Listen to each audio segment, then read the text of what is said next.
Assalamualaikum warahmatullahi wabarakatuh. Bapak Ibu guru hebat di seluruh Indonesia, perkenalkan nama saya Artoni Yahya SPDGR. Saya lulusan PPG Prajabatan Angkatan 2022 dan saya sekarang menjadi guru informatika di SMP Negeri 4 Martapura, Kabupaten Banjar, Provinsi Kalimantan Selatan. SMP 4 Martapura merupakan sekolah penggerak dan sekolah inklusi. Ini artinya, peserta didik di sekolah ini memiliki keunikan dalam berbagai hal, mulai dari kebutuhan belajar, gaya belajar, dan kesiapan belajar mereka masing-masing.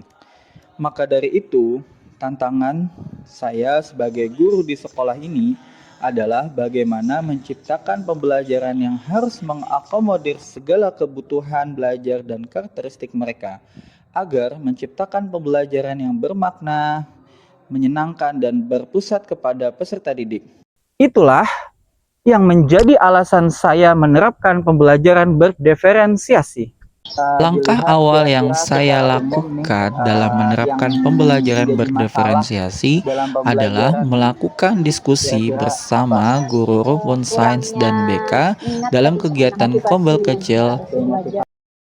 Setelah itu, kemudian saya melakukan asesmen diagnostik, meliputi asesmen diagnostik non-kognitif dengan memanfaatkan aplikasi Google Form untuk memudahkan saya memetakan karakteristik peserta didik yang meliputi minat belajar dan gaya belajar mereka.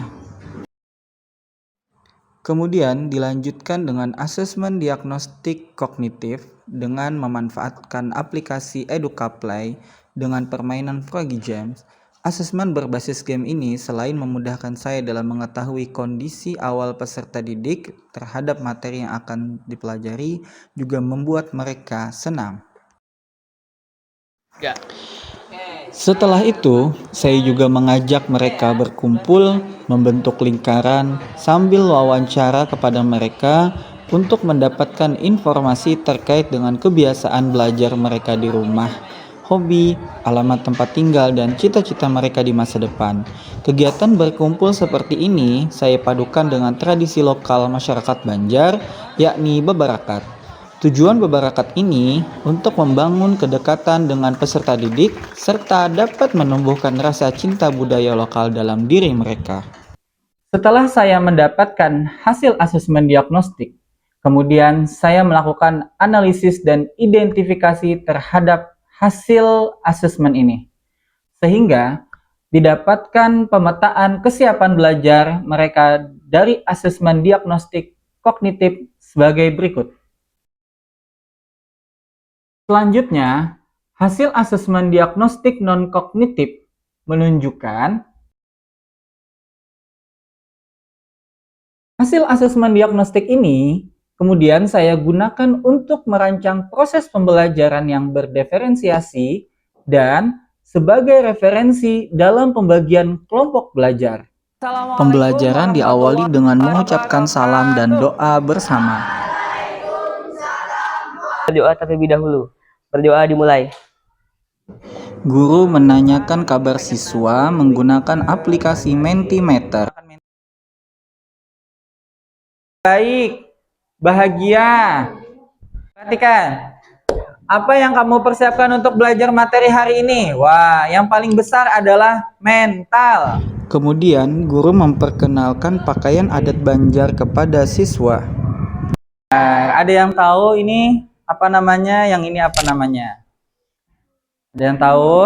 Kita kenal yang namanya hidup. Guru menyampaikan tujuan pembelajaran dan manfaat pembelajaran hari ini. Setelah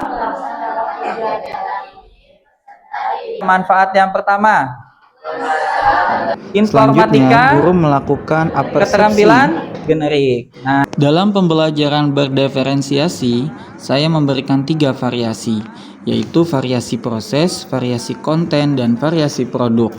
Variasi proses yang pertama, peserta dikelompokkan menjadi kelompok besar. Saya menyajikan video dari YouTube untuk merangsang rasa ingin tahu mereka terhadap materi yang akan dipelajari.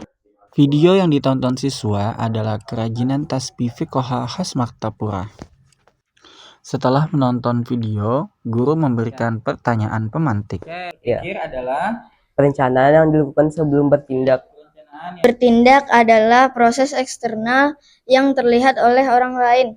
agar siswa rileks, guru melakukan ice breaking. Konsentrasi dimulai. Oke. Variasi yang kedua, peserta didik dibagi ke dalam kelompok-kelompok kecil berdasarkan kesiapan belajar dan gaya belajar mereka, yang meliputi kelompok visual, auditori, dan kinestetik. Setelah peserta didik berkumpul dengan kelompoknya masing-masing, saya kemudian menjelaskan tentang LKPD. Menjelaskan terkait dengan lembar kerja. Nah, sekarang dalam variasi konten, saya menyiapkan sumber belajar yang mampu mengakomodir gaya belajar peserta didik. Untuk kelompok visual, mereka menggali informasi melalui gambar dan petunjuk yang terdapat pada LKPD. Untuk kelompok auditori, mereka mendengarkan informasi melalui rekaman yang sudah saya sediakan, sedangkan untuk kelompok kinestetik memahami informasi melalui biji tasbih yang dicat dengan warna yang telah saya sediakan. Dalam variasi produk, setiap kelompok diberikan kebebasan dalam menentukan produk yang akan dihasilkan, yang tentunya disesuaikan dengan gaya belajar mereka. Kelompok visual dapat membuat produk dalam bentuk gambar, kelompok auditori dapat membuat produk berupa mini vlog, kelompok kinestetik dapat membentuk produk berupa kerajinan tasbih. Di akhir pembelajaran, saya mengarahkan siswa untuk melakukan refleksi pembelajaran dengan mengisi lembar refleksi pada LKPD. Kemudian menempelkan sticky note pada emoticon yang telah disediakan di papan tulis untuk mengetahui perasaan mereka setelah pembelajaran. Pada pertemuan berikutnya, saya merancang asesmen sumatif dalam bentuk proyek. Proyek ini berkaitan dengan minat mereka terhadap wadai khas Banjar sebagai kearifan lokal Kalimantan Selatan. Mereka diberikan kebebasan membawa wadai khas Banjar yang mereka sukai. Dalam kegiatan ini, saya berkolaborasi dengan orang tua siswa melalui WA Group Paguyuban untuk mengarahkan membawa wadai khas Banjar. Selama proses pengerjaan proyek ini, saya melakukan penilaian terhadap ketercapaian tujuan pembelajaran. Ini adalah hasil proyek mereka dalam menganalisis langkah-langkah pembuatan dan memprediksi waktu pengerjaan wadai khas Banjar yang efektif. Secara keseluruhan, peserta didik sudah mampu mencapai tujuan pembelajaran yang diharapkan, yaitu mereka mampu memahami dan menerapkan tentang algoritma dan optimalisasi penjadwalan yang dipadukan dengan kearifan lokal. Saya sangat bahagia belajar dengan Bapak Yahya karena bisa menyesuaikan tipe atau gaya belajar kami masing-masing. Sangat senang sekali belajar dengan Pak Yahya hari ini, dan saya tidak sabar untuk belajar di minggu berikutnya.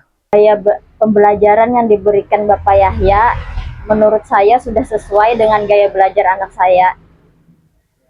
Pembelajaran yang sudah dilaksanakan sudah sesuai dengan gaya belajar siswa dan kemampuan siswa, baik siswa inklusi maupun reguler. Sudah luar biasa, sudah menerapkan pembelajaran dengan kurikulum diferensiasi dan dipadukan dengan kearifan lokal di SMP 4 Martapura. Ini terlihat anak-anak antusias mengikuti kegiatan. Semoga di kemudian hari nanti Bapak Ibu guru yang lain juga mengikuti apa yang dilakukan oleh Pak Artoni Yahya. Pembelajaran berdiferensiasi sejatinya dapat mengakomodir segala karakteristik, profiling, dan kebutuhan peserta didik yang beragam. Sehingga pembelajaran berdiferensiasi ini dapat menciptakan pembelajaran yang berpusat kepada peserta didik, bermakna, dan menyenangkan. Membeli petah di pasar terapung, dimakan bekantan nyaman rasanya. Merdeka belajar selalu didukung. Pembelajaran berdiferensiasi kunci utamanya.